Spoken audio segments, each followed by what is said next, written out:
Buenas a todos, gracias por unirse a, a este pequeño evento sobre nuevos think tanks en el Perú. Es una oportunidad para tener una conversación con un grupo de- de- de jóvenes y además pioneros en este tema de la formación de nuevos centros de pensamiento. Yo sé que hay varios en el grupo. Les pido que mantengan su cámara apagada, pero más adelante les voy a dar espacio para que se unan. Así que un poquito más adelante les pido que prendan la cámara y ahí se pueden, no somos muchos, perfecto para una conversación, así se pueden unir a conversar con Diana, con Osvaldo, con Gustav y con Juan. Vamos a hablar de los retos y las lecciones aprendidas en la formación de nuevos centros de pensamiento en el Perú. Y contamos con representantes de 4 nuevos centros, cada uno con una característica particular. Mi nombre es Enrique Mendizábal, soy director de On Think Tanks y también de la Semana de la Evidencia. Y le voy a dar la palabra a cada uno que se presente. ¿Por qué no empezamos con Diana? Hola a todos, gracias por estar aquí. Bueno, yo estoy en representación del Grupo de Investigación Urbes Lab, asociado a la Universidad Nacional de Ingeniería. Somos un grupo dedicado a los estudios urbanos, específicamente al proceso de urbanización latinoamericana. Y hemos empezado hace muy poco, hace 2 años para ser exactos, así que estamos con ganas de compartir nuestra experiencia y por supuesto también aprender de otros grupos que están en el mismo camino. Gracias. Gracias. ¿Osvaldo? Primero que nada, muchas gracias, Quique, por la invitación. Yo soy Osvaldo Molina y soy el director ejecutivo de la Red de Estudios para el Desarrollo REDES. Nosotros somos un think tank muy joven, recién tenemos 2 meses, y nosotros somos una organización un poco extraña. Lo que nosotros nos encargamos es intentar convertirnos en un puente entre lo que es la generación del conocimiento y su aplicación práctica, ¿no? Yo siempre cuento que nosotros los académicos, ¿no? Desarrollamos una labor fundamental, pero que a veces nos cuesta mucho poder comunicar convenientemente nuestro trabajo al resto de la sociedad, ¿no? Es como si nosotros, los académicos, corriésemos una maratón, ¿no? Pero la maratón, en lugar de correrla, que son 42 kilómetros, los académicos normalmente la corren solo 41 kilómetros, y esto es en todo el mundo, ¿eh? Entonces, ese último kilómetro, esa es la razón de ser de redes, ¿no? Nosotros nos esforzamos por intentar ayudar a los académicos para diseminar su investigación y para incidir sobre las políticas públicas. Entonces, nuestra razón de ser es lograr colocar la evidencia en el centro del debate en 3 temas fundamentales, que son desarrollo social, instituciones y gobernabilidad, y macroeconomía. Gracias, gracias. ¿Gustav? Hola a todos, yo soy Gustav Brockmeyer, yo soy director ejecutivo de Equilibrium Sende. Equilibrium Sende es un centro de investigación que comparte muchas cosas en común con redes, por lo que comenta Osvaldo. Justamente también buscamos ser un poquito más pragmáticos en la manera de generar investigación, por decirlo de alguna manera, y acercarla a los puntos de incidencia. Yo creo que al final esa es quizás a veces la diferencia entre la academia y un think tank, ¿no? Los think tanks buscamos quizás una cercanía más directa a los hacedores de política pública, a la toma de decisiones y a la construcción de opinión pública incluso. Equilibrium Sende nace hace un año aproximadamente con el objetivo de entender el fenómeno migratorio venezolano en la región. Nosotros nacemos desde el inicio con una perspectiva regional, con proyectos en Perú, en Colombia, en Ecuador, en Chile y bueno, en Venezuela, ahí ya con otros enfoques. Y justamente creemos que es un tema, ya estamos pasando a enfrentar muchos desafíos como región que van más allá de un país específico, que pasan las fronteras. Creo que el fenómeno migratorio venezolano es un ejemplo claro y evidente de eso. Entonces, ahí surge en esa línea venimos desarrollándonos con el propósito pues, de incidir en las políticas públicas, de crear espacios de inclusión más efectivos y en general lograr una mayor integración de la población migrante a la vez que busquemos soluciones e ideas a los problemas que se enfrentan en Venezuela. Gracias. ¿Y Juan, una breve presentación? Claro que sí. Muchas gracias, Enrique, por la invitación. Bueno, yo vengo en representación de Lead Lab, el Laboratorio de Investigación Deportiva. También somos un grupo relativamente joven en esta cancha. Hemos empezado a trabajar a principios del año, nos agarró la pandemia y bueno, ahí estamos, ¿no? Entonces, la idea de poder crear un think tank que esté orientado al deporte busca básicamente generar ideas que sean innovadoras para que el deporte sea un contribuyente al desarrollo del país, ¿no? Reconocemos que el deporte es una herramienta fundamental para poder, y muy poderosa para poder contribuir y conseguir a lograr cosas, ¿no? Entre ellas el desarrollo social. Entonces, el sector deportivo en donde nosotros estamos trabajando es muy empírico, sin ser despectivo, y por lo que muchas veces se queda en la práctica, ¿no? Y en resolver lo que está ocurriendo sin poner mucho tiempo en la planificación estratégica de las acciones que se puedan realizar a futuro, ¿no? Entonces, la idea es que el Lead Lab pueda generar y promover investigaciones, ¿no? Pueda promover el intercambio de conocimientos para formular soluciones creativas e innovadoras, basadas en análisis de evidencia científica en estas grandes ciencias del deporte que nosotros le llamamos, ¿no? Porque el deporte es una ciencia social, pero es transversal también a muchas otras, ¿no? Entonces, dentro de las acciones que nosotros buscamos lograr con este espacio, es fomentar alianzas estratégicas y una visión multidisciplinar dentro de las ciencias del deporte, y sentar también las bases para la generación de políticas públicas deportivas, ¿no? Para el desarrollo del sector y también contribuir con ello al desarrollo del país. Súper, muchas gracias. Entonces tenemos distintos centros de distintas perspectivas, yo creo que seguramente con retos particulares, pero seguramente algunos comunes. Empecemos por ahí, empecemos por lo difícil de esta primera etapa. Y empecemos con Diana. Y de paso, Diana, te doy la oportunidad de decir algo más de Urbes Lab. Siempre pasa que la primera persona que habla sigue las reglas al pie de la letra, ¿no? Dice, voy a hablar un poquito porque me han pedido que hable poco y el resto se despacha. Así que tienes además la oportunidad de contarnos un poco más de Urbes Lab y contarnos, ¿no? ¿Cuáles han sido los retos principales que han enfrentado ustedes en la formación de esta iniciativa, de esta organización? Bueno, está bien, voy entonces a usar los minutos que el resto sí ha usado. Bueno, Urbes Lab, como dije al inicio, es un grupo de investigación asociado a una universidad pública, la Universidad Nacional de Ingeniería. Sin embargo, concuerdo completamente con Osvaldo en que de nada sirve producir conocimiento si no se va a utilizar este conocimiento, traducir una acción crítica, ¿no?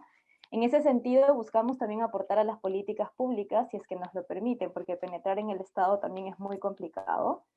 Y lo segundo es para nosotros elevar la conciencia ciudadana, ¿no? Creo, y en el grupo creemos todos que los cambios no van a venir de la institución, sino que en verdad va a venir de una ciudadanía consciente y que exija sus derechos, así como también cumpla con sus deberes. Entonces, en el grupo no solamente nos encargamos de producir investigaciones, sino también tenemos toda una línea de cómo hacer para comunicar en un lenguaje claro, sencillo, que la gente entienda y que sobre todo entienda cómo le está afectando directamente a su calidad de vida, ¿no? En múltiples dimensiones.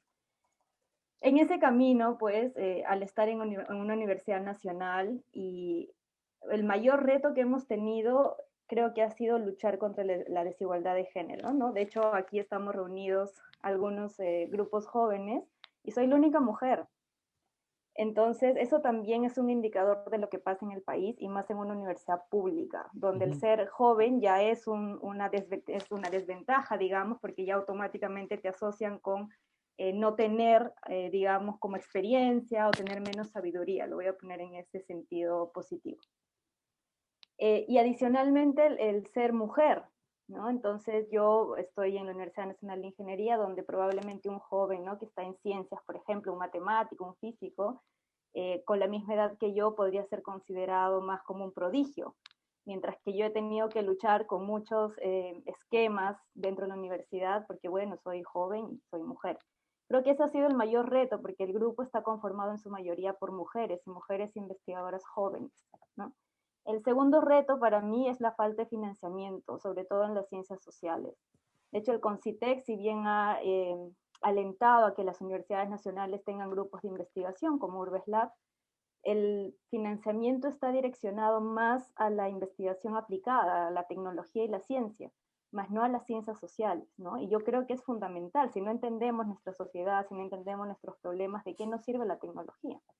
Entonces, ese ha sido el segundo gran reto, ¿no? Cómo obtenemos más financiamiento, cómo también podemos tal vez ampliar incluso el poco financiamiento que tiene la universidad para lograr desarrollar nuestras investigaciones y por qué no también hacer alianzas, ¿no? Todavía no lo hemos logrado, seguimos todo con el financiamiento de la universidad. Entonces yo diría que esos dos son los retos a los que en Urbes Lab nos hemos enfrentado en estos 2 años.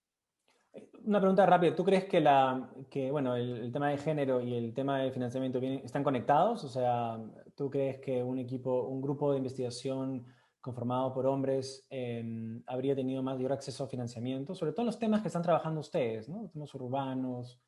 Sí, yo creo que sí, porque al inicio del grupo teníamos otro coordinador, ¿no? Que tenía mucha más trayectoria, bueno, hombre, y digamos el trato con la universidad era mucho más fluido y habían mayores fondos también, pero desde que yo estoy liderando el grupo en la universidad han hecho una serie de evaluaciones, qué sé yo, y entonces al ser una profesora joven que inicia la carrera tengo menos financiamiento, ¿no? Entonces sí, está ligado. Y a veces la lógica académica no necesariamente va de la mano con la lógica del think tank. Y valdría la pena decir, ¿no? El año pasado ustedes ganaron un premio del MIDIS, de investigación, pero además la producción de Urbes Lab es significativa, ¿no? Pareciera que por lo que dices, pareciera que no pueden hacer mucho, pero de hecho no hace basta seguirlos para darse cuenta la cantidad de producción que generan, ¿no?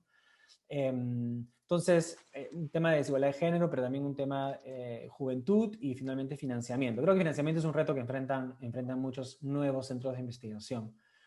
Gustav, ¿por qué no te animas tú a sumar o a reflexionar sobre algunos de los retos que enfrentan ustedes o que han enfrentado en esta etapa?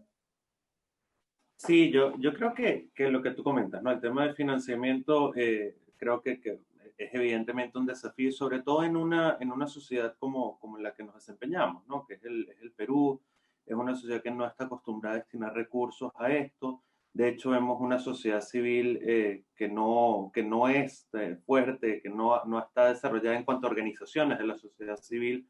Las ONGs locales les falta todavía capitalizar muchos recursos, se depende mucho de las grandes, y yo creo que esto se traduce también en el mundo de los think tanks, donde además hay otro factor que es que están los usual suspects, ¿no? Están los think tanks que tienen mucho más tiempo desempeñándose acá, muchas veces ligados a las principales universidades, que bueno, tienen ya una trayectoria, es un entorno donde la gente se conoce, es un entorno relativamente cerrado, ¿no? Entonces, quizás va de la mano un poco con el acceso a oportunidades de financiamiento, porque, por ejemplo, uno ve oportunidades de una investigación para ACNUR, en el caso nuestro, que trabajamos mucho el tema de migración, y el primer requisito que siempre sale es 10 años de trayectoria como centro de investigación. Bueno, está difícil lograr ese requisito si uno está empezando, ¿no? Claro. Entonces, eso obviamente está ahí un poco en la mesa. Y el tema de romper en el debate sobre política pública desde un nuevo centro de investigación puede ser difícil a veces si no logra generar esas relaciones quizás con los actores que ya están establecidos, ¿no? Entonces es un juego bien complejo ahí, ¿no? Nosotros somos un centro de investigación independiente, no estamos relacionados a ninguna de las instituciones en el país, pero sí trabajamos mucho con ellos. Y eso es lo que hemos tratado de hacer, es como si no nos invitan a nosotros a la mesa, bueno, armamos la mesa nosotros y los invitamos a ellos a ver quiénes se llegan, ¿no? Entonces eso ha sido un poco la estrategia que hemos seguido. Creo que nos ha ayudado a entrar al debate, creo que tenemos muy buenas relaciones con el CIUB, con GRADE hemos hecho un par de cosas, entonces mediante este camino hemos logrado hacerlo, y lo mismo aplicamos en Venezuela, lo mismo aplicamos en Colombia, trabajando con la Universidad de los Andes, la Universidad Católica. Entonces, creo que eso fue algo que aprendimos rápido, que si no lográbamos entrar a la discusión, teníamos que armarla nosotros, invitar a los demás. Otro desafío es es cómo lograr poner temáticas en la palestra, ¿no? Yo creo que ahorita cada uno trabaja un enfoque distinto y todo el mundo quiere, obviamente, poner ese enfoque de alguna forma en la discusión, en el debate, en el debate de política pública, pero también en la opinión pública. Y es difícil encontrar esos espacios también en medios, generar tu tracción en redes, generar tu tracción en presencia digital, Obviamente toma un poquito de tiempo, hay que ser bien creativos en cómo hacerlo para poder generar presencia. Y luego cambiar la dirección donde está la discusión. Entonces, oye, el tema migratorio normalmente toma protagonismo cuando ocurre algo malo. Entonces, es difícil para nosotros, por ejemplo, lograr poner una temática importante en la mesa, una política pública que de trabajar un enfoque nuevo podría abrir oportunidades para todos, cuando el único momento en el que se quiere hablar de migración, en el que los políticos están hablando de migración, es cuando pasa algo negativo. Entonces, claro, eso son cosas que uno tiene que ir aprendiendo, ¿no?, en el proceso. Y en ese tema, creo que el tema es relevante para la experiencia de Lead Lab, ¿no? O sea, el tema de deporte es un tema que creo que todos podemos compartir, ¿no? El tema de deporte, pero es raro escuchar de un centro de pensamiento, un centro de investigación que trate el tema de deporte, ¿no? El deporte es para deportistas, digamos, no para investigadores. O esa es la impresión que uno podría tener, ¿no? ¿Es esto también un reto para ustedes? O sea, meter el tema de deporte o meter la idea de investigación en el tema de deporte, en el sector deporte. Completamente, Enrique. En verdad para nosotros, inclusive como equipo, ha sido un desafío. Primero, entender que es un think tank, ¿no? Nosotros tratamos de barajar diversas o cómo encajar en algún tipo de institución o tipo que buscábamos, pero en realidad un think tank es básicamente lo que más se ajustaba a nosotros y después nos llegamos a enterar qué cosa era un think tank, ¿no? Entonces, y tratar de conocer de qué manera nosotros podemos impactar de manera novedosa y significativa en el sector nos tomó un tiempo, ¿no? Y segundo, lo que también es un reto, es poder entender al mercado, que es un think tank. Como tú bien dices, ¿no?, en el sector deportivo muy poco se hace investigación cuando en realidad hay muchísimo campo por hacer y está un poco abandonado, ¿no? Entonces, otro de estos retos es, como bien mencionabas, es el de fortalecer la comprensión entre el vínculo entre la agenda deportiva y las otras agendas que no son deportivas y que sin embargo están vinculadas al desarrollo en todos los actores del sector, ¿no? Y estamos hablando de que el deporte impacta en temas de salud, el deporte impacta en temas de seguridad ciudadana, el deporte impacta en cuestiones relacionadas a aprendizaje, a educación, y en fin, podemos ampliar la lista, ¿no? Entonces, en realidad, a nivel global, la política deportiva está siendo reorientada para que se consideren mayores vínculos, ¿no?, con otros sectores. Entonces, ahí la importancia de la transversalidad que nosotros le queremos dar, ¿no? Entonces, esto nos ha llevado precisamente a crear o impactar el mercado, por así decirlo, con una idea bastante novedosa, y que en realidad nos ha sorprendido no solamente a nosotros, sino a todas las instituciones con las que potencialmente ya empezamos a trabajar, porque se está creando una demanda bastante interesante, ¿no? Entonces, siento que el mercado está como ávido para poder empezar a conectar con ideas que nosotros podamos ayudar a dar, ¿no? También. Y, o sea, hay algo que resalta es importante, un reto del equipo mismo de entender en qué es lo que está trabajando, ¿no? O sea, en qué tipo de organización está trabajando. No es una ONG, no es un centro de investigación académico, no es una consultora, no es medios, ¿no? Es algo híbrido, algo algo, ¿no? Algo que se parece a todo, pero no es eso, ¿no? Y creo que eso puede ser un trabajo difícil inclusive, ¿no? Un reto interno. Así es, y además, simplemente para complementar un poquito esto, cuando nosotros empezamos esta iniciativa, somos 5 amigos que cada uno tiene una expertise muy particular dentro de las ciencias del deporte y entre nosotros nos complementamos. Entonces, cada uno de nosotros pensábamos esto como un hobby, ¿no? Y en realidad lo sigue haciendo. Sin embargo, ha empezado a crecer mucho la demanda por las soluciones que nosotros podemos brindar, y cada uno de nosotros tiene su propia chamba, pues, ¿no? Entonces, digamos, estamos ahí tratando de balancear, y ese ha sido un desafío, ¿no? Porque en realidad por ahí cuadrar las agendas para reuniones semanales ha sido bastante complicado, ¿no? Entonces, eso también es importante mencionarlo, porque esto, si es que estamos apuntando a la profesionalización del deporte, que es algo que nosotros queremos también poder dedicar el tiempo adecuado a que esta idea pueda tener suelo fértil, ¿no? Gracias. Y Osvaldo, a ver, dejo a redes al final. ¿Cuáles han sido los retos principales de este periodo inicial, ¿no? Sí, bueno, mira, lo primero es que nosotros somos de los 4 centros el más joven, recién tenemos 2 meses, entonces el primer reto siempre va a ser entender nuestro lugar en el mundo, ¿no? Cuando uno está 2 meses tiene que entender pues, cuál es su espacio, cuál es su rol, y yo entiendo estamos en ese proceso, pero además, hay una cosa que es importante que la gente sepa, yo soy académico, yo soy profesor de la Universidad del Pacífico y trabajo en el SIUP, ahora estoy de licencia, pero un poco lo que nosotros queríamos hacer en este centro es como un giro distinto. Nosotros, como te contaba, buscábamos pues acercarnos a este mundo de la generación del conocimiento y la aplicación práctica y convertir a redes básicamente en un puente. De modo que en el fondo entendemos la labor de redes como algo complementario a la labor de los otros think tanks, de los otros centros académicos. O sea, nuestro rollo es ser capaces de poder elevar el nivel del debate público y ayudar a que las buenas ideas incidan sobre la política pública. Entonces, en la medida en que tenemos también este esquema, que es un poco de puente, de unión con otros, ¿no? De complementar el trabajo de otros, la verdad el mayor reto para nosotros ha sido eso, ¿no? Que todo el resto entienda eso. Y te doy un ejemplo concreto, ¿no? Nosotros intentamos articular un poco la labor, por un lado, de los que tienen un superávit de información, que son los académicos, con los medios de comunicación que en muchos casos tienen un déficit de información o de análisis. Y entonces, de alguna manera, nos juntamos a hacer alianzas con los académicos en un primer momento, y también empezamos a tener alianzas con los medios de comunicación. Y la verdad que la recepción fue muy buena, pero el mundo de articular es un mundo difícil, ¿no? Porque siempre dependes de otros, siempre tienes que, digamos, lograr estar en la agenda de ellos. Es como, tiene sus propios retos, ¿no? Como te imaginas. Y eso yo creo que es el principal reto que ha enfrentado redes en estos bisoños 2 meses de existencia, ¿no? Bueno, pero, a ver, en aras de la transparencia, yo he trabajado con Osvaldo en el desarrollo, lo he apoyado en el trabajo que ha hecho Osvaldo en Solar Redes, y en verdad ha sido un trabajo más largo de 2 meses, ¿no? O sea... Por supuesto. No, pero digo, a ver, y es una cosa que es importante, y tienes toda la razón.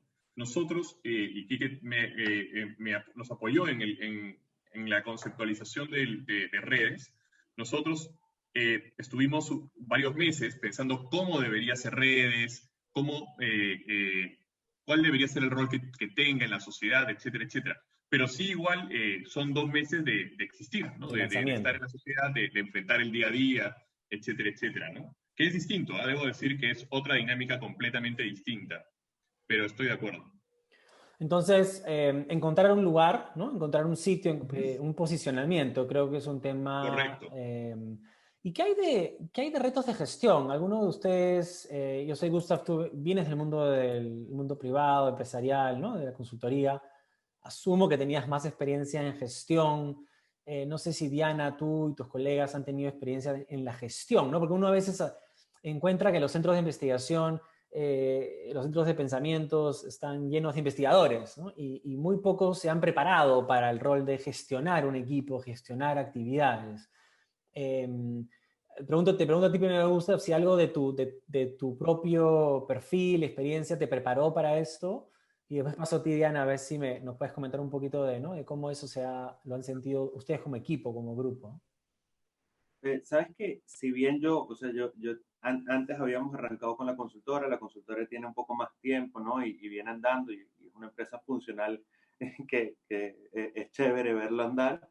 Pero yo soy politólogo, yo estoy de ciencias políticas, hice una maestría en desarrollo internacional. Yo en verdad iba mucho más encaminado a un mundo académico. Claro. Lo raro fue más bien que terminé en el mundo privado inventando cosas, montando unas empresas y viendo qué hacer.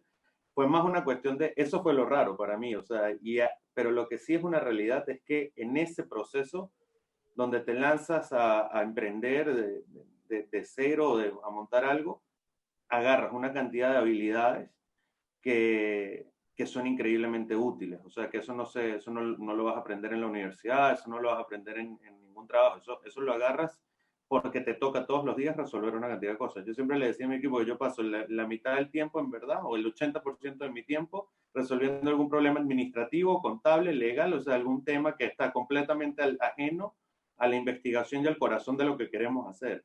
Entonces, el otro 20% en reuniones. Entonces, la verdad, yo investigo poco ahora. O sea, mucho más investigaba cuando no tenía un centro de investigación. Entonces, realmente sí hay, el tema de gestionar yo creo que es muy importante. Yo creo que sí nos generó mucho valor el tener primero negocios privados y luego pasar a ser este centro de investigación que es sin fines de lucro, porque nos hace que funcionemos adentro del centro de investigación como una empresa en cierto punto, ¿no? Y siendo muy pragmáticos en los resultados que buscamos, la toma de decisiones. O sea, si vamos a hacer una investigación, okay, ¿por qué estamos haciendo esa investigación? ¿Cuál es el objetivo y cuál es el recorrido concreto de esa investigación? No puede ser simplemente que, oye, a mí me interesa este tema y lo quiero investigar. No, buenísimo, pero, ok, ¿qué vamos a hacer con eso? Entonces sí trabajamos de una manera un poquito, quisiera pensar yo, quizá un poquito más privada dentro del centro, con el objetivo de que lo que hagamos tenga impacto. Con métricas, tratar de hacer seguimiento, de medir, de entender qué es lo que está pasando y qué es lo que estamos logrando con lo que hacemos, para optimizar de alguna manera los recursos con los que contamos. Entonces yo creo que en ese sentido sí me ayudó mucho el haber pasado por un proceso de montar un negocio antes y luego pasar a dirigir esto, ¿no? Ya, y Diana, cuando mencioné lo de gestión, la experiencia de gestión, un poco sonreíste, no sé si tienes alguna reflexión sobre eso, si es un reto, es algo que han logrado resolver.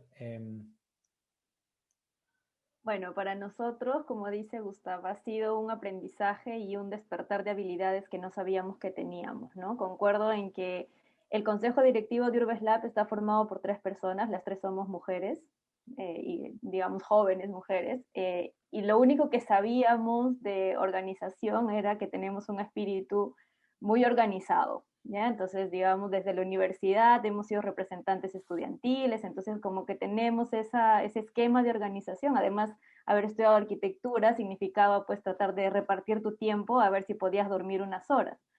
Entonces creo que eso era lo único que teníamos de habilidad en torno digamos, a crear un centro de investigación, ¿no? Entonces, de ahí poco a poco cada una ha tenido que tomar cursos aparte sobre gestión de la investigación, gestión del tiempo, project management, etcétera. Entonces, desde cada experiencia, cada una ha ido construyendo. Entonces, ahora la parte administrativa nos repartimos entre las 3, entonces cada una se encarga de algún tema en específico, ¿no? Incluso una ahora desarrolla más sus habilidades de community manager, entonces la que maneja las redes, y después Daniela, por ejemplo, tiene un talento increíble para el diseño gráfico, entonces ella hace toda la parte del diseño gráfico de Urbes Lab, y aunque en el grupo somos ahora 17 personas, sí, nosotras 3 tenemos que repartirnos todo el trabajo administrativo, tomar las decisiones, que también no es fácil, buscar tiempo para las reuniones, las sinergias, digamos, también con otros centros o con otras instituciones. Así que sí, ha sido un proceso que hasta ahora nos está costando, pero bueno, hemos ido aprendiendo en el proceso, entonces ahora tenemos todo mucho más organizado, también tenemos procesos específicos para las investigaciones, tenemos modelos para todo, solicitud, cuaderno de trabajo, etc. Entonces hemos tratado de ordenarnos de esa manera, pero sí considero que todavía, por ejemplo, el tema del financiamiento o de expandir Urbes Lab, ¿no? Un poco ya saliendo también de la universidad, es lo que nos está costando, pero bueno, espero que en el futuro eso mejore. Y Juan, el tema de gestión es importante y ustedes como decías, lo han trabajado un poco desde la perspectiva de un hobby, ¿no? Que cada vez ha ido tomando más, ¿no? Eso obviamente lo hace más difícil inclusive, ¿no? Dedicarle el tiempo necesario a todas estas otras cosas que hay que hacer. ¿Cómo han manejado este reto? Así es. Bueno, en realidad nosotros hemos tomado más bien una estrategia un poco tímida, ¿no? Un poco tibia para irla calentando poco a poco, usando una metáfora, ¿no? Nosotros estamos en una etapa inicial, ¿no? Donde hemos tratado de utilizar nuestros tiempos libres de la mejor manera.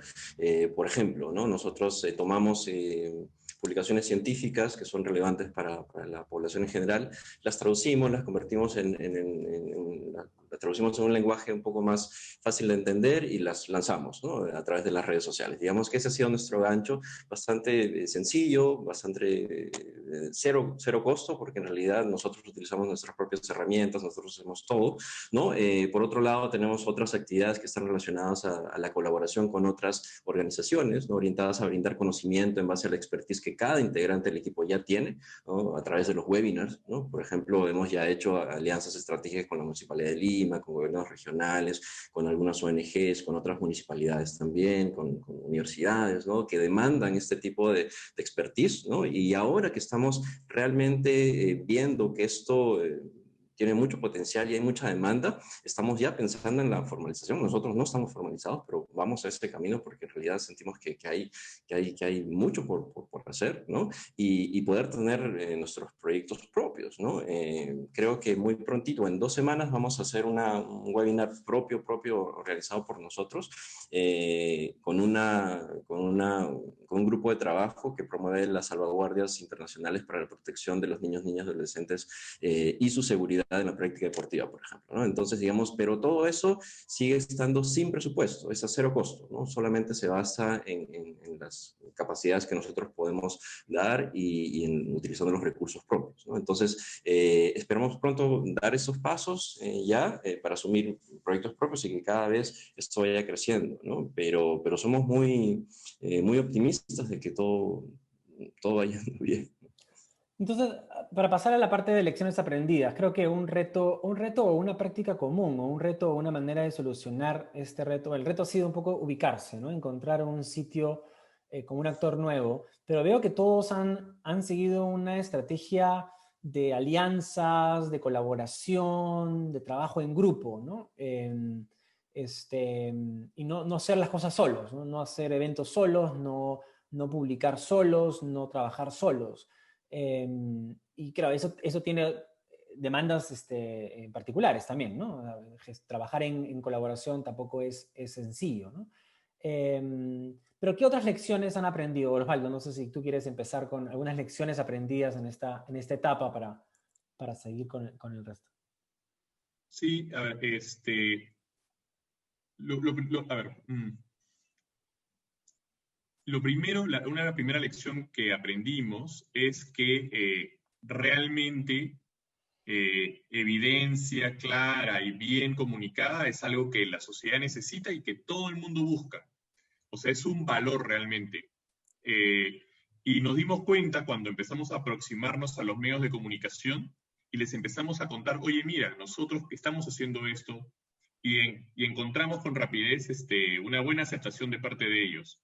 Y ahí fue cuando empezamos a hacer alianzas que, digamos, de comunicación, ¿no? Por ejemplo, nosotros en estos momentos ya contamos con 2 podcasts. Uno lo sacamos con el Comité de Lectura, que es un podcast un poco para un público un poco más enterado, digamos, que quiere profundizar más bien la información. Y tenemos más bien un podcast mucho más juvenil, que lo tenemos en alianza con RPP. Pero lo interesante, como te digo, es este proceso de, digamos, de descubrir que lo que estábamos haciendo tenía un gran valor y que digamos, podía uno acercarse a todos estos medios de comunicación. Entonces, eso es una lección interesante, saber que lo que estamos haciendo, ¿no? Los think tanks y los 4 think tanks que estamos aquí, es valioso y que tiene un espacio en la sociedad. Otra lección aprendida es que, bueno, pues no nos habíamos preparado para hacer esto, ¿no? Yo era un académico, vivía un poco fastidiado, ¿no? Porque publicaba un paper en un journal y luego de mucho tiempo veía pues la cantidad de personas que leían esos papers en esos journals y son números muy pequeños, ¿no? Entonces uno decía, oye, todo este esfuerzo para esto, ¿qué más podemos hacer, no? Y ya desde la universidad te empezaba a intentar hacer videos y cosas, ¿no? Este esfuerzo, el esfuerzo de redes, es más bien intentar lograr que esto se pueda hacer en una mayor escala, básicamente, ¿no? Pero claro, yo no sabía de comunicación, yo no sabía de administración tampoco. Entonces, una lección aprendida es que faltan también espacios para aprender, ¿no es cierto? Este tránsito para, digamos, para descubrir estas cosas que uno tiene que aprender, ¿no? Bueno, eso diría de momento, Quique. Bueno, por eso estaba un think tank, o sea, voy a hacer mi publicherry, como dicen. Está muy bien, está muy bien. Pero es un poco lo que dices, ¿no? Es una lección, es aprender, prepararse para estos roles, ¿no? Correcto. Pero por otro lado, creo que para que no parezca que uno no debe hacer nada hasta que no está perfecto todo, un buen ejemplo es que todos han avanzado y están aprendiendo sobre la marcha y están, ¿no?, teniendo éxito no obstante estar aprendiendo sobre la marcha, ¿no? Creo que a veces hay esta tentación de no hacer nada hasta que no es todo perfecto, ¿no? Pero bueno, Diana, ¿tú algunas lecciones aprendidas más allá de ¿no? De entender cuáles son los retos que han enfrentado. ¿Qué han aprendido en esta etapa, en este proceso? Bueno, han habido muchísimas lecciones, tanto personales como del trabajo grupal, ¿no? Pero creo que en el camino fuimos entendiendo, al principio nos molestaba mucho el círculo cerrado de la academia peruana. O sea, nosotras somos académicas, para empezar, pero siempre me hemos pensado en una academia popular, ¿no? O sea, me refiero a esta academia cercana a la gente, o sea, donde realmente el conocimiento sirva para elevar la conciencia ciudadana y no solamente para que se quede en una biblioteca o en un paper. Entonces, eso cuando volvimos a Perú después de estudiar las maestrías, con Sharon nos cuestionábamos, ¿no? Intentamos ingresar a otros centros, eh, digamos, de investigación famosos en el Perú, etcétera, y nada, o sea, era impenetrable, ¿no? O sea, te aceptaban la reunión, digamos, pero nunca más te llamaban, era un círculo bastante cerrado, además bastante masculino. Entonces, bueno, nunca tuvimos la oportunidad. Entonces, por un tiempo nos empezamos a cuestionar esto, ¿no? O sea, ¿qué me falta? ¿Por qué no puedo yo ingresar a este círculo? ¿Qué sé yo? Y decidimos ya no remar contra la corriente, y esa fue una gran lección para nosotras, ¿no? Creer en nosotras mismas y decir, oye, ya, no nos quieren, pero nosotros hacemos nuestro propio centro, igual como decía Gustavo, ¿no? No nos llaman, bueno, yo empiezo a hacer mis cosas. Y de ahí esa fue la primera lección aprendida, ¿no? O sea, ¿por qué querer entrar en un sistema que ya está, no sé, como digamos, no decir podrido, sino que en un sistema ya tradicional? Entonces, bueno, ¿para qué, no? Si lo que quieres es hacer algo innovador.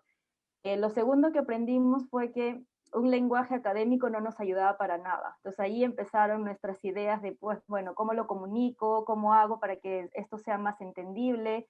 Eh, Ahí sí nos ayudó mucho haber estudiado arquitectura, porque entonces la parte gráfica es mucho más fácil para nosotras y para el grupo en general, que son la mayor cantidad de arquitectos y arquitectas. Entonces, digamos, esto también fue un aprendizaje, ¿no? Ya superemos estas barreras de quita tu cabeza de cómo escribes un paper y ahora escribamos para la gente de a pie. Y la tercera gran lección fue empezar a trabajar en equipo. O sea, nosotros ya éramos un equipo, pero si necesitábamos hacer transformaciones a mayor escala, trabajar con otros colectivos también nos ayuda. Ahora, es difícil porque no todos tienen, digamos, una posición crítica, ¿no? En el mundo de, sobre todo los estudios urbanos, hay muchos grupos que se dedican a hacer consultorías, por lo tanto la posición es bastante neutral, ¿no? Entonces, un día, digamos, para congraciar con el político de turno que los contrate para hacer consultorías o cosas parecidas, no dan su opinión respecto al problema, ¿no? Entonces, para nosotros esa sí fue una lección desde el inicio, o sea, dijimos, esto no queremos ser, vamos a tener una posición clara respecto a lo que queremos enfocarnos, y de acuerdo a eso empezamos a juntar y nos sorprendimos de cuántas comunidades y cuántos colectivos civiles había pensando como nosotros, ¿no? Y ahora trabajamos muchas de las cosas en coordinación con organizaciones civiles, con organizaciones de vecinos y vecinas. Entonces siempre tratamos de que nuestro trabajo esté relacionado, ¿no? Entonces esas han sido, digamos, las tres grandes lecciones en este tiempo y que nos están ayudando justamente a pensar la nueva etapa ya de Urbes Lab, ¿no? O sea, quisiéramos también poder ampliar, digamos, nuestra dirección y que la universidad siempre sea para nosotros nuestra casa, nuestro origen, pero que también podamos, digamos, como abrirnos a otras posibilidades y trabajar también otras alianzas. Eso. Gracias, súper interesante. Aparte, o sea, ¿no? Digamos, en la necesidad o ¿no? o en la dificultad, en realidad las cosas que describe son cosas que están haciendo centros de investigación en todo el mundo y lo ven como una innovación, ¿no? El trabajo con grupos de base, con la población directamente, el trabajo en red, es algo que muchos centros de investigación tradicionales están empezando a adoptar, ¿no? Con mucho más recursos y mucho más tiempo, ¿no? Juan, ¿alguna lección aprendida hasta el momento? ¿Qué han ido aprendiendo, además de lo que ya nos has mencionado? Bueno, aunque parezca evidente y obvio para todos los que estamos aquí presentes, nos hemos dado cuenta de la importancia de que la investigación y la evidencia científica tienen un rol importante en el diseño y sostenibilidad de las políticas deportivas, ya sean públicas o privadas. ¿no? En realidad, y esto lo digo porque en el sector muchas veces no existía esta costumbre de hacer esto, ¿no? Entonces, sin embargo, en este descubrir, ¿no? De poder analizar el mercado, el sector, es un sector que está atento a recibir este tipo de servicios, por así decirlo, ¿no?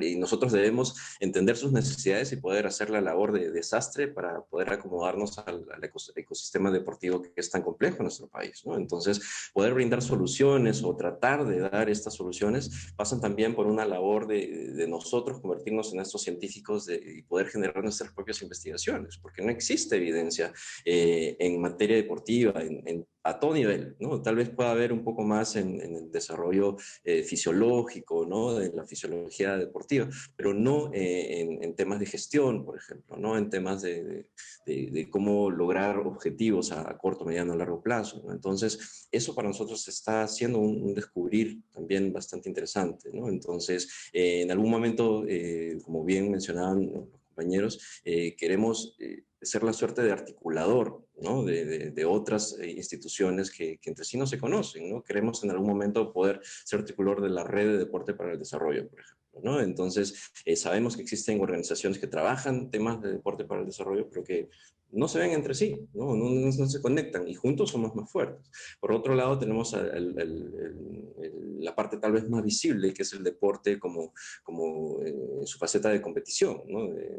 Hemos visto los Juegos Panamericanos y Parapanamericanos hace poco, y tal vez cuando mencionamos el tema de deporte, más lo enfocamos por ahí, ¿no? Por el lado deportivo, puramente competitivo, pero en realidad tiene muchos otros ángulos, ¿no? También nos gustaría en algún momento ser como un observatorio de buenas prácticas para poder también dar la posibilidad de visibilizar el trabajo que hacen ONGs, organizaciones públicas o privadas para beneficio de utilización del deporte y como una herramienta de consecución de otra cosa adicional, ¿no?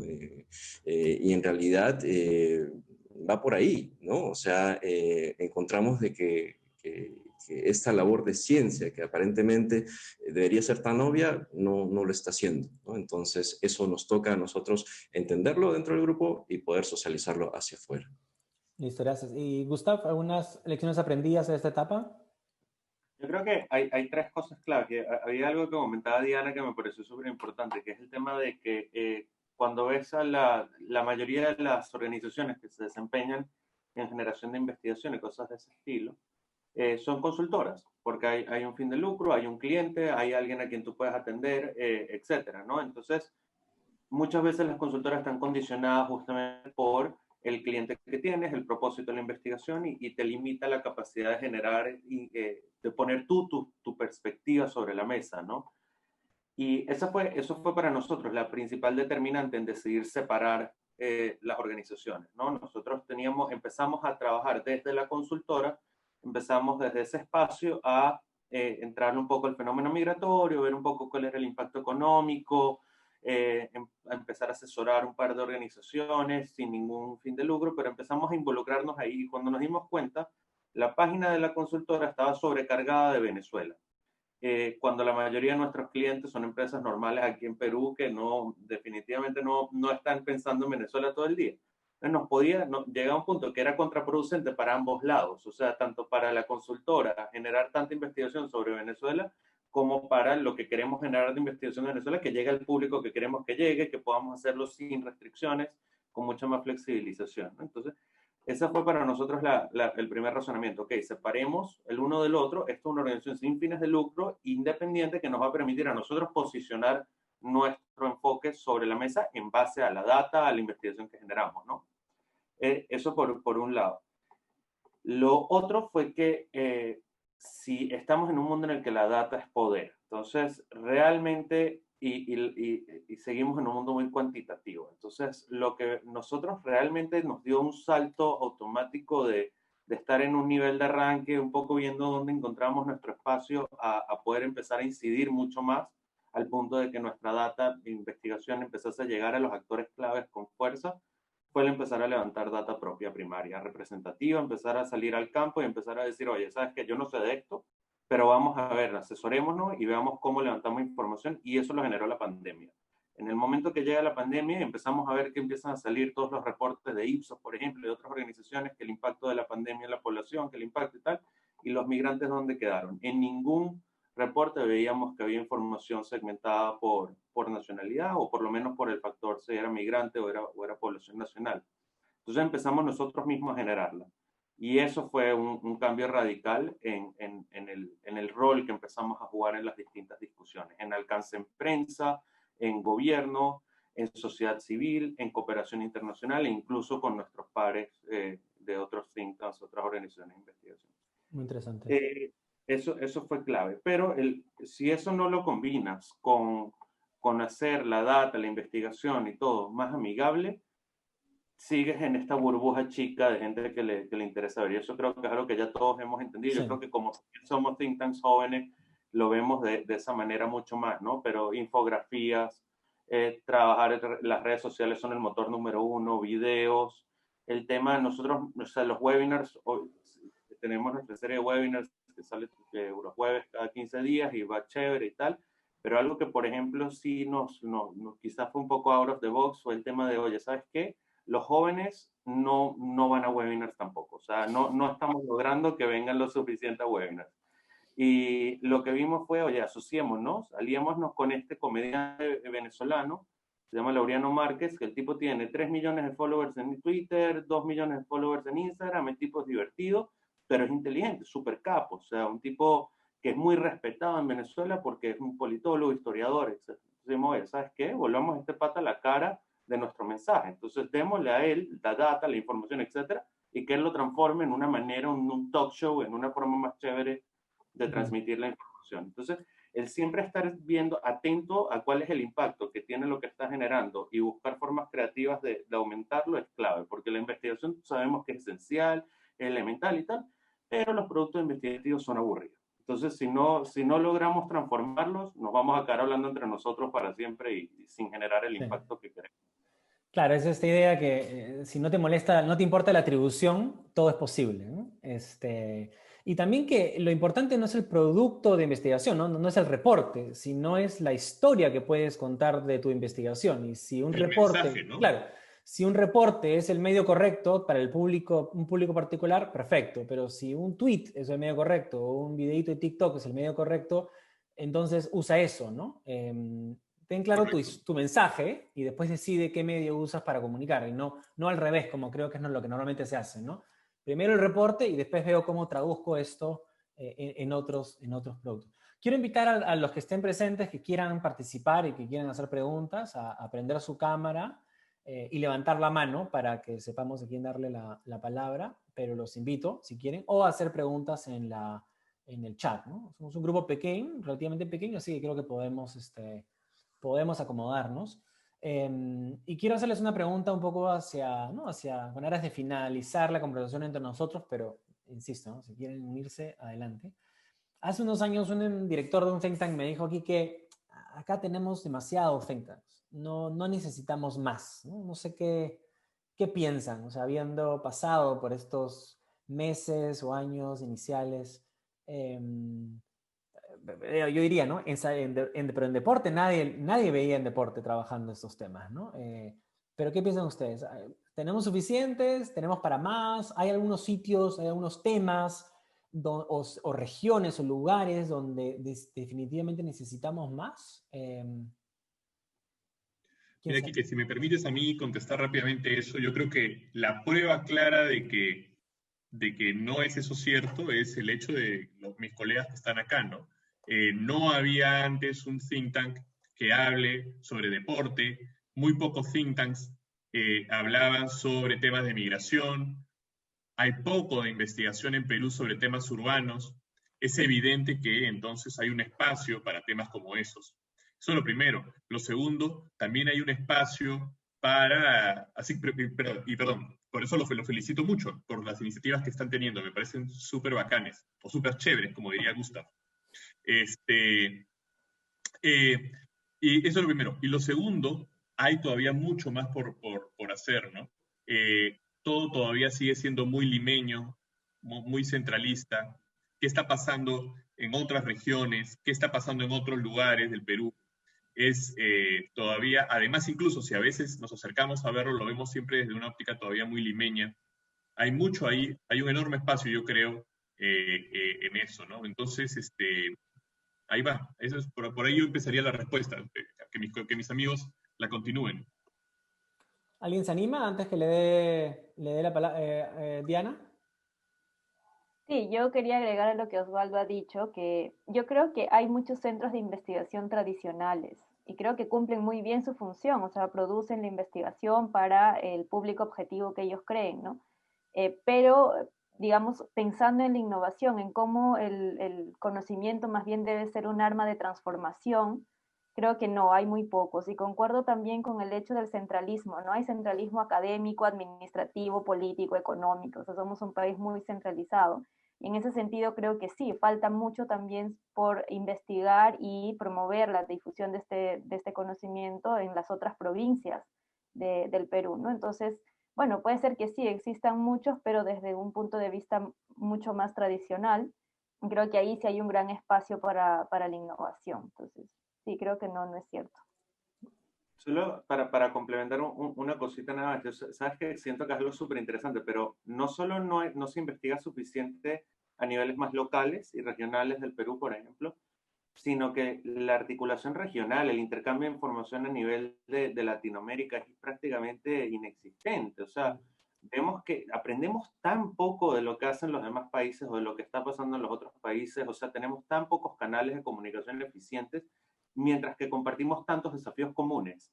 Eso es algo que a mí me impresiona mucho, o sea, lo limitados que estamos todavía, no solo, o sea, por un lado, en tener centros de investigación que tengan una perspectiva regional desde el comienzo, pero también en el intercambio que existe entre las organizaciones de investigación en la región. O sea, sí hay intercambios entre algunas universidades, algunos investigadores se conocen, pero incluso, o sea, yo lo veo, el tema migración, que es un tema tan transversal, o sea, Colombia, Ecuador, Chile, Perú, todos están enfrentando desafíos muy similares. Yo hablo con investigadores a veces en Colombia y no saben cuáles son las cosas que están pasando en Perú, no saben qué está pasando en Ecuador, etc. Entonces, o sea, cuando lo mismo sucede a nivel de política pública, vemos ciertas políticas públicas que se implementan en ciertos países y el mensaje no termina de llegar a los otros. Entonces, creo que ahí hay un rol importantísimo de flujo de información, intercambio de información que pueden cubrir los think tanks, y eso es algo que no existe todavía. Entonces, creo que brechas hay millones Hay bastantes por cumplir. a generar data y cómo y compartirla. Entonces, sí, creo que hay muchísimo espacio. Paola, ¿tú querías comentar algo de entrar? Cuéntanos quién eres y ¿no? Un poco una breve presentación y nos comentas. Sí, claro, ¿qué tal? Buenas noches con todos. Mi nombre es Paola Calizaya, yo soy de Tacna, pero vivo en Corea desde hace 5 años. Ahorita me encuentro en mi ciudad. Ya. Estoy allá en Corea estudiando en la universidad, me gané una beca y pues este año por la pandemia me quedé acá en mi ciudad pues porque vine de vacaciones. Y bueno, la razón por la cual quería participar es que todo lo que ustedes estaban mencionando me pareció bastante interesante y similar a lo que vengo haciendo en la organización juvenil que lidero y que he fundado en abril de este año. Nosotros somos Perú Más, nuestro propósito es empoderar socialmente a la comunidad peruana y lo hacemos a través de 3 pilares. Está el de la información, que es crear este contenido resumido, didáctico, dinámico y conciso para los jóvenes y pues que nos ayude a comprender la realidad sociopolítica de nuestro país. Luego está el acompañamiento, que es la creación de espacios de aprendizaje, así como ustedes han mencionado, webinars, conversatorios, podcasts, que nos ayuden a comprender conjuntamente, ¿no?, qué es lo que está ocurriendo, cuál es nuestro rol como ciudadanos, como personas, y finalmente está pues el de la participación, que queremos crear y ofrecer y planear proyectos sociales o oportunidades de voluntariado para que nuestra comunidad, tanto como nosotros, podamos ejercer este conocimiento, ¿no?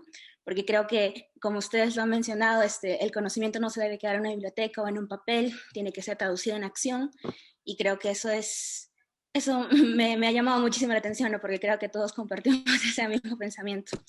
Así que, nada, quería saber más o menos cómo ustedes han más o menos enfrentado, ¿no?, este desafío de el financiamiento. Creo que, no sé si ya lo habrán comentado, pero nosotros también, como recién estamos empezando, también nuestras iniciativas son prácticamente donaciones de nuestros voluntarios y por el momento somos 4, si no me equivoco, y somos de 12 regiones del Perú, como todo eso en línea, y hacemos nuestras promociones de nuestras publicaciones en Facebook, en Instagram y en LinkedIn por el momento. Así que, bueno, hemos llegado a construir una comunidad de 8,000 seguidores, pero todavía no es suficiente, ¿no? Como para poder decir que ya podemos como que monetizar nuestro contenido o tener un canal de YouTube donde las publicaciones, perdón, las advertisements como que nos den una ganancia. Así que no sé si es que alguno de ustedes tendría alguna recomendación, ¿no? Porque creo que es un camino un poco similar. Gracias, Paula. Lo dejo al panel que haga unas recomendaciones. Creo que todos un poco pasan distintos niveles por los mismos retos, ¿no? De buscar escalar una iniciativa. Creo que definitivamente la visibilidad ayuda, así que si quieres comparte el link a la página de Facebook en el chat para que lo tengamos. Pero me hace pensar también que los centros de pensamiento, los think tanks, como son esos actores en los márgenes, tienden a parecerse mucho a otro tipo de organizaciones, que pueden ser movimientos, grupos de base, ¿no? Centros más tradicionales de investigación, medios, ¿no? Entonces eso hace que el ecosistema de organizaciones sea más amplio y haya de más de dónde aprender, ¿no? Sebastián Suito, que creo que se une al equipo de Lead Lab en el panel, ¿querías comentar algo, Sebastián? Y hay una pregunta en el chat para el resto del panel, si quiere dar una mirada, ¿no? Pero, Sebastián, brevemente, que tenemos unos pocos minutos nomás. No tenía ningún comentario, gracias. Ay, pero en los lugares han sido muy acertados. ¿Para qué? Ya, no te escuchaba. Hay una pregunta acá que creo que es importante y es una buena manera de digamos, pedirles una reflexión a ustedes, ¿no? Que creo que han hecho una referencia a eso. ¿Cómo contribuirían a romper la barrera del negacionismo, entre comillas, frente al conocimiento, ¿no? El ejemplo es de aquellos que promueven el dióxido de cloro para el COVID. Es un ejemplo, pero hay muchos en temas de decisiones públicas.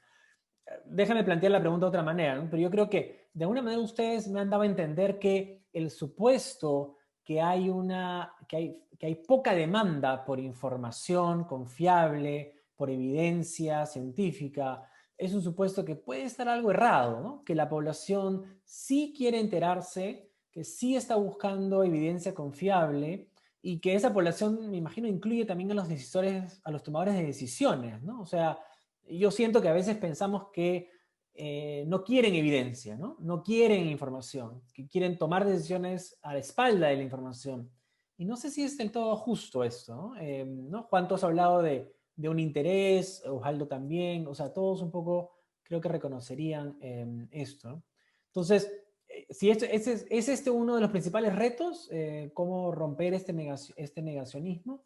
¿O hay otros retos que los van a mantener despiertos en las noches los próximos meses, en la medida que siguen desarrollando sus centros, a modo de cierre de esta conversación, y que invito a que continuemos, obviamente, en espacios digitales y más adelante, ¿no? A mí, no sé si me permiten poder Juan, sí, un poquito comentar lo que nos preguntaba Paola, ¿no? Respecto al tema del financiamiento y vincularlo un poco a esta segunda pregunta que en realidad es bastante interesante, ¿no? Porque nosotros, de plano, ¿no? Y hablando sinceramente, estamos en esta prerrogativa, justo ahora estamos tratando de formalizar nuestro think tank y estamos en esa prerrogativa, ¿no? ¿Y qué somos? ¿Somos ONG? ¿Somos empresa? Somos empresa con propósito, que recién se ha promulgado esto y que falta bueno, de toda esta normativa, ¿no?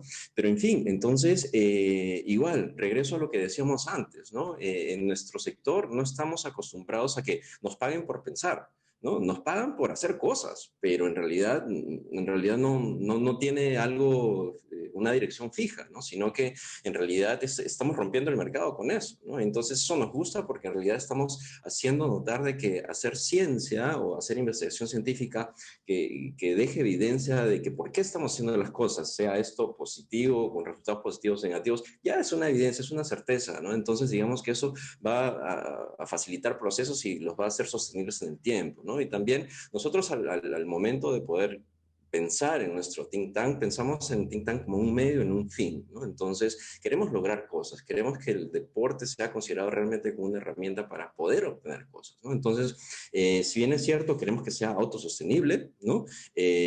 No lo vemos como una especie de empresa, pues, ¿no? Entonces, digamos que también va a depender mucho del enfoque que le queramos dar, ¿no? Pero en realidad, tal vez te estoy dejando con más dudas que respuestas, pero en realidad también me sirve para mí empezar a procesar esta información. Gracias, Juan. Gustav, después Osvaldo y acabo con Diana. Mira, Paula, lo primero, me parece súper chévere lo que están haciendo, para darle la razón a Osvaldo respecto a mi uso de chévere. Me parece súper bacán.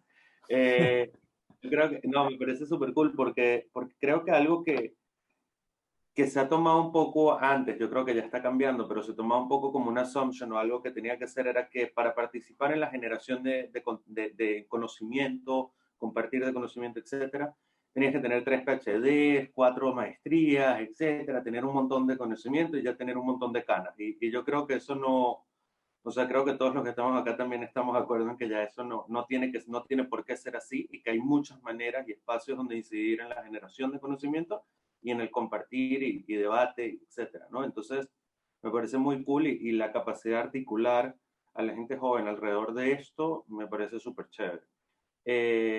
Respecto al financiamiento, yo creo que hay muchos canales y a la vez muy pocos. O sea, hay distintos caminos por donde te puedes ir y a la vez son complejos, pero yo creo que lo mejor, o por lo menos en mi experiencia, para una organización como la de ustedes, gira alrededor de las alianzas. O sea, yo creo que tienen que buscar aliados que puedan estar en nuevo, que tengan un poquito más de capacidad de levantar recursos, que quizás puedan contribuir con ustedes, y eso puede ir desde think tanks, organizaciones, centros de investigación, etcétera, hasta organizaciones sin fines de lucro, ONGs, etcétera, ¿no? Hay mucho espacio donde te puedes aliar para proyectos, para ir generando, quizás ampliando tu capacidad de crecer, ¿no?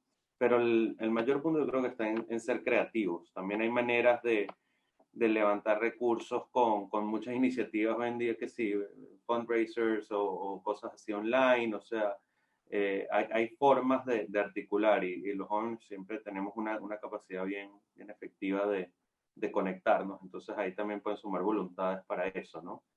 Y respecto a la pregunta que quedaba abierta sobre el tema del negacionismo y un poco esta línea de la facilidad con la que corre un fake news y lo lento que corre la información e investigación. Mire, yo te digo, yo no sé si la gente está buscando investigación, información seria y tal. Yo no sé si lo está buscando, pero se lo hay que dar. O sea, es algo que tiene que pasar. Tenemos que compartirlo, tenemos que hacerlo correr. Y yo creo que lo que la gente necesita es que entendamos que nuestros tiempos de respuesta, los timestamps de atención, quizás han bajado un poco. Entonces tenemos que ser muy inteligentes en cómo captar la atención rápido para luego redirigirlo hacia un consumo quizás más completo del contenido. Y yo creo que ahí es donde hay ciertas organizaciones donde los fake news nos ganan, y nosotros nos quedamos atrás en no lograr tener ese título flashy o esa manera llamativa de captar la atención del lector, y lo perdemos muy rápido. Entonces yo creo que todo va en la línea de cómo nos comunicamos. O sea, puedes tener el mejor estudio del mundo, pero si no lo comunicas de una manera que capte inmediatamente la atención de la persona para llamarlo a después consumir más, es difícil competir contra quienes están promoviendo que usemos el dióxido de cloro. Entonces, creo que va muy por ahí, ¿no? Y en ese sentido, quitarnos un poco los estereotipos de que tenemos que ser ultra profesionales como investigadores y aburridos, no. O sea, podemos ser mucho más dinámicos y divertidos en la manera de compartir contenido. Podemos usar bromas, podemos usar, o sea, títulos llamativos, podemos usar cosas que hasta ahora no se están utilizando, que nos puede permitir llegar a más gente. Listo, gracias. Osvaldo, ¿qué recomendación sí, o comentario? Lo primero era también felicitar a Paola. Todavía no conozco tu organización, pero ya la apunté aquí para poder, saliendo de esta reunión, mirar las cosas chéveres que deben estar haciendo. Y sobre cómo financiar es muy complejo. Yo también me acuerdo cuando empecé, era un joven investigador, un joven y además pelucón investigador. Miren cómo ha pasado el tiempo. Y me las agenciaba. Buscaba mucho, por ejemplo, en ese caso, pequeños grants que hay, ¿no? Yo te recomendaría que, además de las cosas que ya te dijo Gustav, mires, por ejemplo, si es que en tu universidad en Corea existe algún pequeño grant o algo para diseminar información o lo que sea. Yo creo que la historia que tienes es bien interesante y estoy seguro que puede gustar. Y sobre la pregunta que me parece que es de Patricia, pues es cierto, ¿no? O sea, es una cosa que es interesante notar, ¿no? Nosotros, en este caso, no estamos intentando llenar un vacío, ¿no? Con información, no es que esté vacío de información, sino que en muchos casos, como Patricia menciona, está lleno de fake news, de información equivocada, ¿no? Que hace que la gente tome decisiones erróneas, y decisiones erróneas además que pueden, en el caso concreto del ejemplo que diste, generarles, digamos, causarles la muerte o un daño tremendo. Entonces eso es importante, y yo quiero ahí también complementar un poco lo que decía Gustav, ¿no? Hay que romper este paradigma de nosotros, los académicos o los think tanks o lo que sea, en una torre de marfil, ¿no? Esa no es nuestra ubicación, ¿no? En esa ubicación no vamos a lograr comunicarnos con las personas. Tenemos que romper esa torre de marfil, acercarnos, ¿no es cierto? Ser mucho más abiertos, plurales, eh, y también intentar acercarnos en su forma de entender las cosas, su forma de comunicar, ¿no?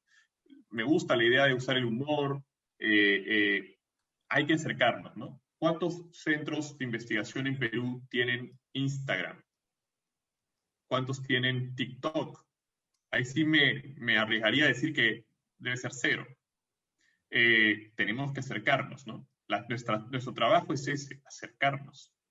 Y yo creo que de eso se trata todo eso, ¿no? Eso.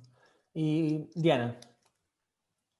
Bueno, ya no tengo muchas cosas que agregar, igual me uno a las felicitaciones, Paola. Creo que siempre, bueno, los jóvenes ahora en general están demostrando que en verdad hay ganas de cambiar el Perú, ¿no? Y creo que siempre vamos a aplaudir eso.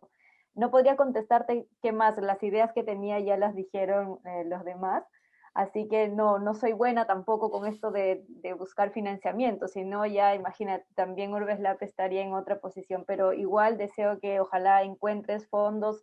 A veces los gobiernos locales, también los municipios, buscan alianzas porque hay este trabajo con jóvenes o con poblaciones específicas, entonces tal vez por ahí también podrías buscar algún financiamiento, ya que también felicito la idea de que esto sea no solamente en de Tacna, sino que busque estar también con otros departamentos del Perú. Eso me parece genial.